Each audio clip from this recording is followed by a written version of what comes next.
Have you heard of the wonderful one-horse shay that was built in such a logical way? It ran 100 years to a day, and then of a sudden it... But stay, I'll tell you what happened without delay, scaring the parson into fits, frightening people out of their wits. Did you ever hear of that, I say? 1755.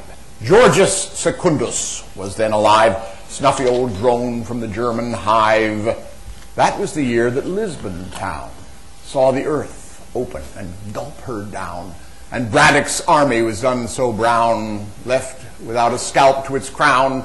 It was on that terrible earthquake day that the deacon finished the one-horse shay. Now, in building of chaises, I tell you what, there is always somewhere a weakest spot. In hub, tire, felloe, in spring or thill, in panel or crossbar or door or sill, in screw, bolt, thoroughbrace, lurking still. Find it somewhere. You must and will, above or below or within or without. And that is the reason, without a doubt, that a chaise breaks down but doesn't wear out.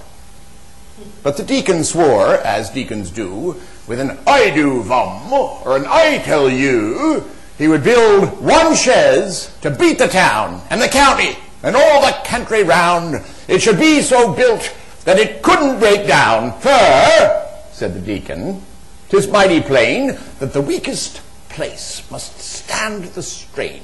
And the way to fix it, as I maintain, is only just to make that place as strong as the rest.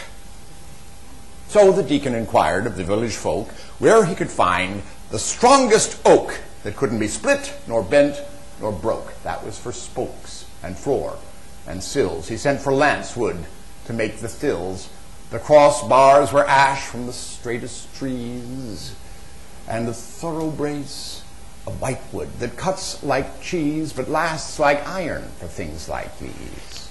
The hubs of logs from the settler's ellum, last of its timber, they couldn't sell 'em. Never an axe had seen their chips, and the wedges flew from between their lips, their blunt ends frizzled like celery tips. Step and prop iron, bolt and screw, spring, tire, axle, linchpin too, steel of the finest, bright and blue. Thoroughbrace, bison skin, thick and wide, boot, top, dasher from tough old hide, found in the pit when the tanner died. That was the way he put her through. There, said the deacon. Now she'll do. Do?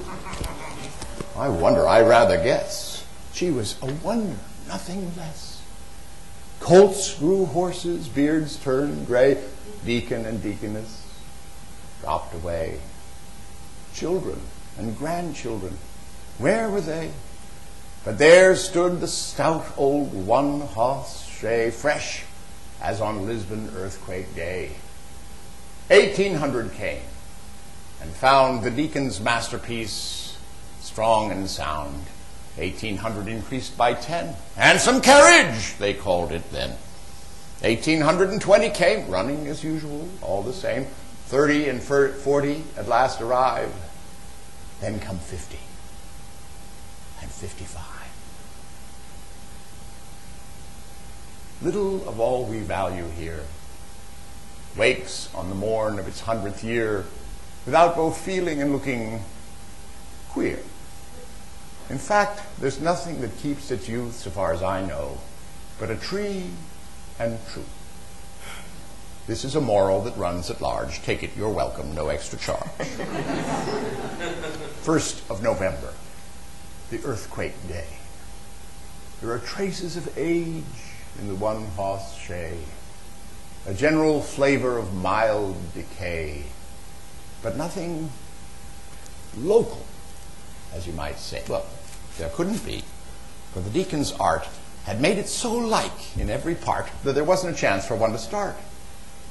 For the wheels were just as strong as the thills, and the floor was just as strong as the sills, and the panels were just as strong as the floor, and the whippletree neither less nor more, and the spring and axle and hub encore. And yet, as a whole, it is past a doubt, In another hour it will be worn out. 1st of November, 55. This morning the parson goes for a drive. Now, small boys, get out of the way. Here comes the wonderful one-horse shay drawn by a rat-tailed, ewe-necked bay. Hut up, said the parson, and off went they.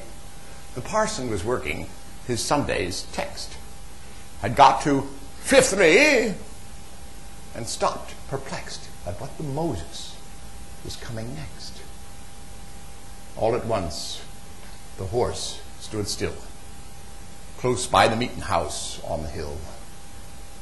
First a shiver, then a thrill, then something decidedly like a spill, and the parson was sitting upon a rock at 9:30 by the meeting house clock, just the hour of the earthquake shock.